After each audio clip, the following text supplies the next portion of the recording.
acuerdos, pero se avanzó en un diálogo que creo que va a continuar con los equipos, particularmente en tres temas. Uno es la responsabilidad que tiene la nación y el distrito, por ley y por decisiones judiciales, de concurrir en lo que es la recuperación del complejo hospitalario San Juan de Dios. Ahí usted sabe, Juan, pues ha habido unas diferencias entre la nación y el distrito sobre cómo llegar o cómo concurrir en el proyecto que debe hacerse allí. Debo decir que se ha avanzado en los últimos años. Por ejemplo, en diciembre se entregó la recuperación y reforzamiento de un primer edificio, el edificio de mantenimiento, y ya se está avanzando entre Renovo y el Ministerio de Cultura en otros edificios del complejo. Usted sabe que ese complejo incorpora 24 edificaciones, una de las cuales es la Torre Central, pero pues hay otras 23 que tienen, según el PEM, que es el Plan Especial de Manejo y Protección, diferentes niveles de conservación. Entonces ahí hay una diferencia, porque el distrito en el pasado hizo un contrato que contemplaba la demolición de la Torre Central, la construcción de un nuevo hospital. Eso, pues, obviamente ha tenido, en cierta forma, unas dificultades que llegaron inclusive a que la Subred Centro Oriente, que ha sido intervenida por el Gobierno Nacional, por la Superintendencia de Salud, el agente interventor terminara unilateralmente el contrato con el contratista para ese propósito de la Torre Central. Ahí hemos tenido diferencias, esperamos que se resuelvan, pero lo que hablamos ayer es eventualmente concurrir en un proyecto conjunto de para qué se va a recuperar el San Juan de Dios.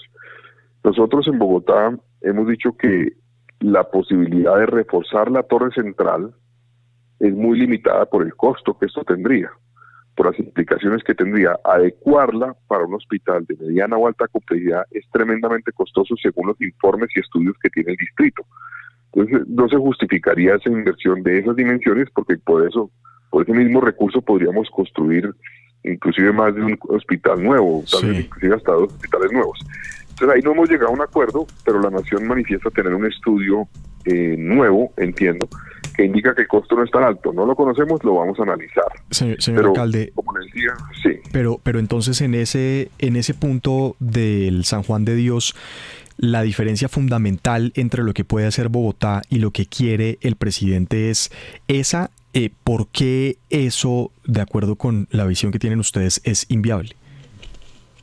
No, a ver, básicamente la visión que usted sabe que tiene el presidente y que tiene el gobierno actual es la de reforzar la Torre Central, no demolerla, reforzarla y habilitarla como un hospital de mediana o alta complejidad. Eso por razones del costo que tendría para poderlo habilitar, por las normatividades que existen a nivel nacional y distrital para habilitar un nuevo hospital, es muy alto, es un costo muy alto, es más alto que inclusive demoler y construir uno nuevo. Esa es la información que ha tenido el distrito y que tiene el equipo del distrito.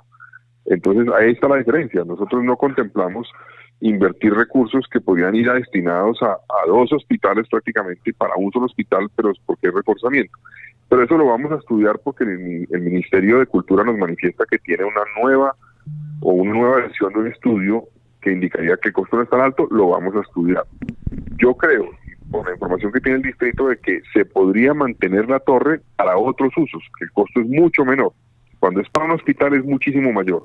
Entonces, eso lo vamos a estudiar. No hay un acuerdo, pero no descartamos nosotros llegar a un acuerdo dependiendo del costo y de los usos que tendría esa torre eventualmente. Si el costo es tan alto, Bogotá pues no estaría de acuerdo, obviamente, en invertirle tanta plata a una torre para poderla eventualmente habilitar como hospital.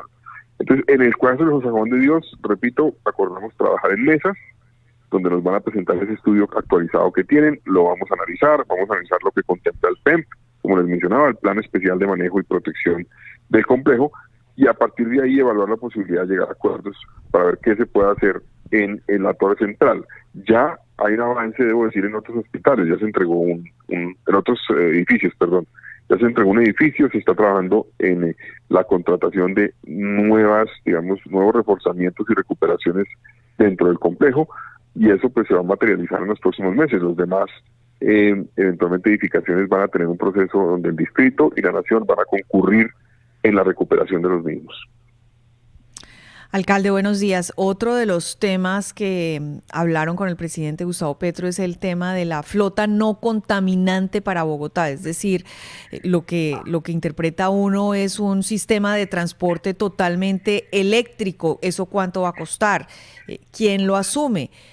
¿Los operadores? ¿Es reemplazar todo el sistema de Transmilenio por buses eléctricos? ¿Cómo funciona? Bueno, a ver, ahí básicamente desde hace unos 4 o 5 meses hemos venido trabajando con el Ministerio de Hacienda y el del Ministerio de Transporte, porque el sistema Transmilenio requiere de nueva flota. Nueva flota porque va a entrar en operación pronto lo que será el Transmilenio fase 2 para Soacha, el patio del vínculo. Entrará también en diciembre de este año 2025 la troncal de la avenida Ciudad de Cali. Entrará en cerca de 1 año y medio, 2 años, la troncal de la 68. Eso requiere nueva flota y particularmente el principal que está sobre la mesa es el patio del vínculo en Soacha.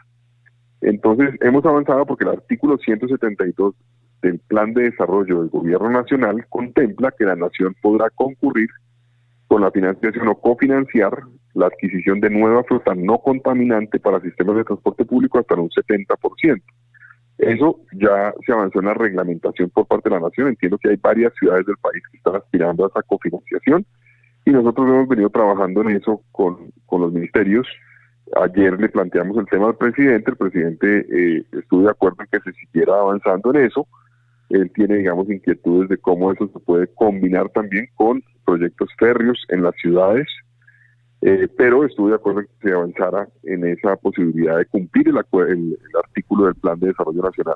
En el caso del patio del vínculo estamos hablando de 269 buses articulados y biarticulados eléctricos. El costo de esa flota es alrededor de 1.3 billones de pesos, más o menos. Y si se llega al acuerdo, la cofinanciación sería, repito, en un 70% más o menos de la nación y un 30% del distrito. Óigame, alcalde, y hablaron del metro. ¿Sigue el presidente Gustavo Petro obsesionado con el tema del metro, con los trazados, con el metro subterráneo? A ver, digamos, ustedes saben, y sabe el país, y sabe Bogotá, que el presidente tiene una visión distinta sobre la primera línea del metro. Sin embargo, ayer, digamos, el presidente no manifestó en ningún momento, digamos, decisiones financieras o fiscales que pongan en entredicho el proyecto. De eso, digamos, no se habló el día de ayer. El presidente no ha manifestado eso y el Gobierno Nacional no nos ha dicho en ningún momento que vaya, a nosotros oficialmente nos han dicho que vaya a contemplar no hacer los aportes que le corresponden en el convenio con financiación. Entonces, ese no fue un tema, digamos, de fondo ayer de discusión sobre el futuro de la primera línea, que por eso aprovecho su pregunta así para mencionar que la primera línea 31 de diciembre ya iba en un avance de 46.24%. El proyecto aprovechamos el mes de diciembre para garantizar que continuara además la última semana de diciembre y de enero el viaducto. Se pasó la avenida Guayacanes ya con el viaducto y está continuando la operación de las vigas lanzadoras. Se está construyendo 200 metros más o menos en promedio de viaducto a la semana. Ya tenemos más de 1.5 kilómetros de viaducto construidos y seguimos avanzando. Ese proyecto no tiene marcha atrás y no fue parte, digamos, del diálogo. Ayer contemplar una modificación a la línea 1 del metro. ¿Y la descontaminación del río Bogotá, alcalde? Bueno, Juan, este es un proyecto que usted conoce muy bien. Digamos que ha tenido unos retos históricos. Bogotá inicialmente tenía pensado construir 3 plantas de tratamiento, después se llegó a la conclusión de que se requerían 2 y unos colectores para el río Fucha, para el río Tunjuelo. Esos colectores, en ellos se avanzó hace varios años, pero no están en operación porque no tenían en cierta forma dónde llegar. Bogotá está avanzando ya en terminar este año la planta elevadora de Canoas, que hace parte del sistema de tratamiento de las aguas de la ciudad. Hoy Bogotá trata solamente el 30% de las aguas que llegan al río, que es a través de la planta de tratamiento del salitre. Entonces, ayer le hablamos al presidente de la necesidad de avanzar. Ya se está destrabando el proyecto de la Petar Canoas gracias a una medida que tomó la magistrada Villamizar de levantar la medida cautelar que había sobre el proyecto. Eso está pendiente de una aclaración. Una vez se termine ese proceso de aclaración, esperamos pronto se pueda avanzar en la licitación para contratar la construcción de la Petarca Canoas, que tratará el 70% de las aguas residuales de Bogotá, el 100% de las aguas residuales de Soacha. Entonces ese proyecto se está destrabando y uno de los elementos que necesitamos es que la nación dé la garantía para la financiación. Es como un respaldo a la financiación para respaldar los créditos que va a asumir Bogotá para construir esa PETAR, y es una garantía cercana a los $100 millones. Se lo planteamos al presidente con una necesidad de avanzar en eso y el presidente estuvo de acuerdo, y esperamos que eso se derive en una reunión pronta con el ministro de Hacienda entrante y podamos destrabar el proyecto. Pero eso fue uno de los puntos en los que tal vez sí avanzamos, y es que el presidente manifestó su acuerdo en que la nación dé su garantía para que se pueda avanzar en la Petar Canoas, que es un proyecto además de implicaciones nacionales, no es solamente para Bogotá, para Soacha, sino para toda la cuenca del río Magdalena. Más de 200 municipios se verán beneficiados cuando esté terminada esa planta de tratamiento de canoas.